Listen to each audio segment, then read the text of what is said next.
If you're anything like us, you might be wondering if BMW hasn't lost the plot lately. The company who built its reputation on a bedrock of fun rear-wheel drive saloons has been pushing four-wheel drive, built a 40 grand carbon fibre electric city car, and has just announced a front-wheel drive 3-cylinder MPV. Well, it turns out BMW still makes a car for people like us. In fact, it's just built a new one. This is it.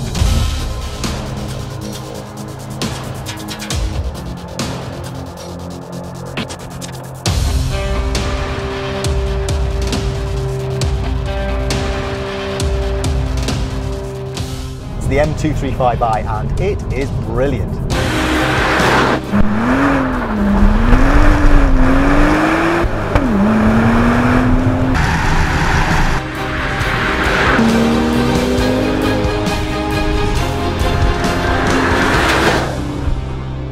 First, let's deal with this badge. The 2 Series is effectively a replacement for the old 1 Series coupe. It's spun off the 1 Series hatch, but it gets a 2 Series name to bring it into line with BMW's new model policy. Then there's the M bit. That means it's an M performance model, not quite a full-blown M car. There'll be a proper M2 along in a year or so. But it's definitely a cut above your usual M Sport product.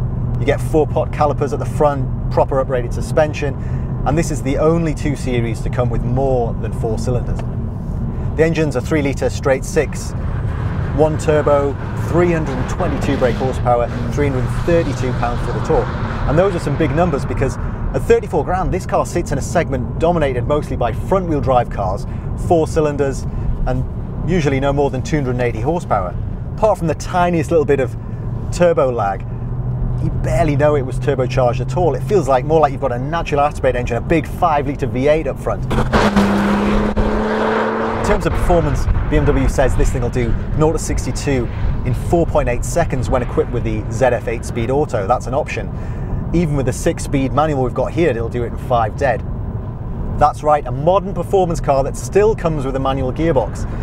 And by the middle of the year, you'll be able to order a limited slip diff, which will make it more fun and more controllable when you want to indulge in a bit of ESP off sideways action.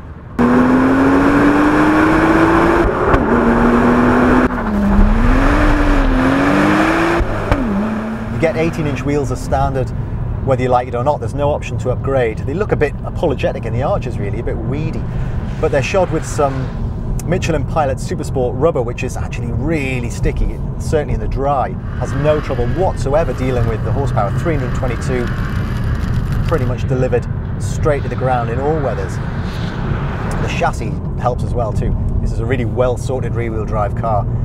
You can have adaptive dampers if you want as an option, but we can't really see the need. The passive dampers we've got here are great. The ride is so much better than in the old 1M, yet the body control is really good too.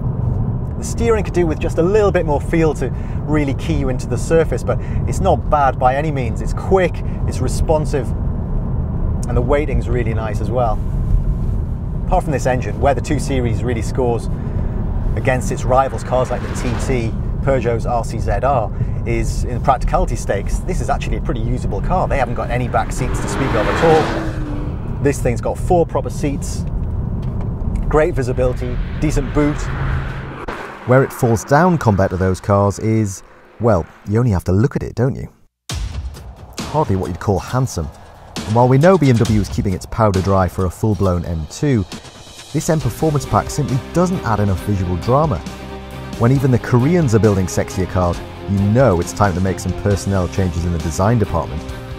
But frankly, it could look like an Austin Allegro for all we care, because the M235i proves that the Germans haven't forgotten people like us, or how to make the kind of simple, fun to drive machines that made us love that blue and white propeller in the first place.